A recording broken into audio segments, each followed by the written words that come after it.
আজকে আপনাদের সঙ্গে ঝুরা মাংসের একটা রেসিপি শেয়ার করব। এটা যে খাইতে কি লেভেলের মজা, যারা খাইছে শুধু তারাই জানে। যারা এক প্লেটও ভাত খেতে পারেন না, তারা বাসায় একবার ট্রাই করে দেখতে পারেন। এক প্লেটের কাছে 3 প্লেট ভাত খাবেন। তাহলে চলেন আপনাদের সঙ্গে একটু হালকার উপর ঝাপসা করে রেসিপিটা শেয়ার করি। আসসালামু আলাইকুম এভরিওয়ান।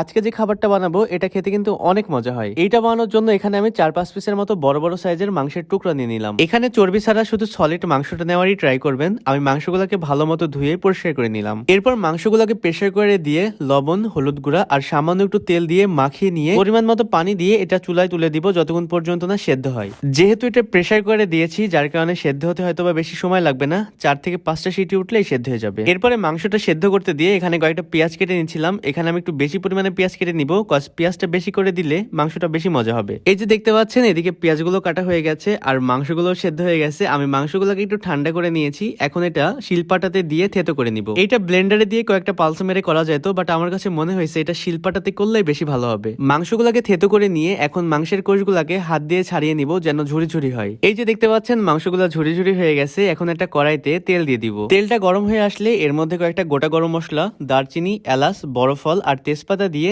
তেলের সঙ্গে ভালো করে ভেজে নিব। গোটা গরম মশলা তেলে ভেজে নিলে মশলার ফ্লেভারটা তেলে ছড়িয়ে পড়ে। এন্ড এরপরে কয়েকটা গোটা জিরা দিয়ে এটাও ভালো করে তেলের সঙ্গে ভেজে নিব। এরপর ভাজা হয়ে গেলে এর মধ্যে আমি কেটে রাখা পেঁয়াজগুলো দিয়ে এখন ব্রাউন কালারের মতো করে ভেজে নিব। যতক্ষণ পর্যন্ত না পেঁয়াজগুলো ভাজা ভাজা হচ্ছে ততক্ষণ পর্যন্ত ভাজতে থাকবো। রান্নাটা খুবই সহজ, বাসায় যদি 3-4 টুকরা মাংস থাকে তাহলে ট্রাই করতে পারবেন। পেঁয়াজটা ভাজা হয়ে গেছে, এখন আমি এর মধ্যে একটু পানি দিয়ে দিব। পানি অ্যাড করার রিজনটা হলো এখন যে মশলাগুলো আমি অ্যাড করব সেগুলো যেন পুড়ে না যায়। এরপরে এর মধ্যে এক এক করে পরিমাণ মতো হলুদ গুঁড়া, মরিচের গুঁড়া, ধনিয়ার গুঁড়া, লবণ, আদা রসুন বাটা অ্যাড করে দিব। এখন এগুলো একটু ভালো করে নেড়ে চেড়ে চুলার ফ্লেমটা একটু বাড়িয়ে দিয়ে এর মধ্যে সামান্য একটু পানি দিয়ে ভালো করে কষিয়ে নিব। এখানে অবশ্যই কিন্তু মশলাটাকে টাইম নিয়ে ভালো করে কষিয়ে নিতে হবে, না হলে কিন্তু কাঁচা মশলার ঘ্রাণ থেকে যাবে। যতক্ষণ পর্যন্ত না তেল উঠে আসছে ততক্ষণ পর্যন্ত মশলাটাকে ভেজে নিলাম। এখন এর মধ্যে ঝুরি ঝুরি করা যে মাংসগুলো ছিল সেগুলো সব দিয়ে দিব। এখন মাংসটাকে মশলার সঙ্গে ভালো করে মিশিয়ে নিতে হবে। এখন কিছুক্ষণ যাবত মাংসটাকে মশলার সঙ্গে ভালো করে মিশাতে থাকবো। যখন একটু ভাজা ভাজা হয়ে আসবে তখন আমি এর মধ্যে অ্যাড করে দিব কয়েকটা শুকনা মরিচ। আপনারা চাইলে এটি স্কিপও করতে পারেন, আমি একটু ঝালের জন্য দিছি কজ আমার স্পাইসি পছন্দ। প্রায় 5-6 মিনিট ধরে ভেজে নিয়ে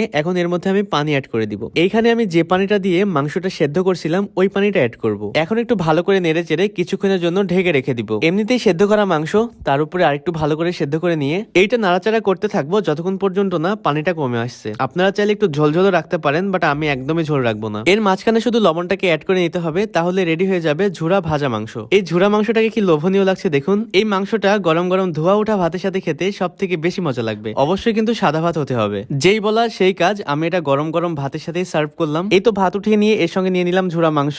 এটা গরম গরম খেতেই বেশি মজা লাগবে। যাই হোক, অনেকক্ষণ ধরে মজা মজা করতেছি, আগে তো খাইয়া দেখি যে খেতে কেমন হয়েছে। ভাতের সঙ্গে মাংসটাকে মাখিয়ে নিলাম। এটা দেখতে অনেকটা ভাজি টাইপের মতো হয়েছে। আমি একদমই ঝোল রাখি না, একদমই শুকনা রাখছি। তো বিসমিল্লাহ বলে মুখে দিয়ে দিলাম। সত্যি বলতে অনেক মজা হয়েছে। আমার কাছে এখন মনে হচ্ছে এতদিন যাবত আমি যা যা রান্না করছি তার মধ্যে এটাই মনে হয় সব থেকে বেস্ট হয়েছে। আপনারা চাইলে বাসায় এমন করে ট্রাই করতে পারেন। যারা তো খেয়েছেনই, আর যারা খাননি তারা দেখতে পারেন। বেশি রান্নার দরকার নাই, এরকম এক পদ থাকলে আপনার প্লেট সাফ হয়ে যাবে। তো যাই হোক, এটা কে কে খেয়েছেন অবশ্যই কিন্তু কমেন্ট করে জানাবেন, আর ভিডিওটা কেমন লাগছে সেটাও কিন্তু জানিয়ে যাবেন। দেখা হচ্ছে নেক্সট ভিডিওতে। ভালো থাকবেন, আল্লাহ হাফেজ।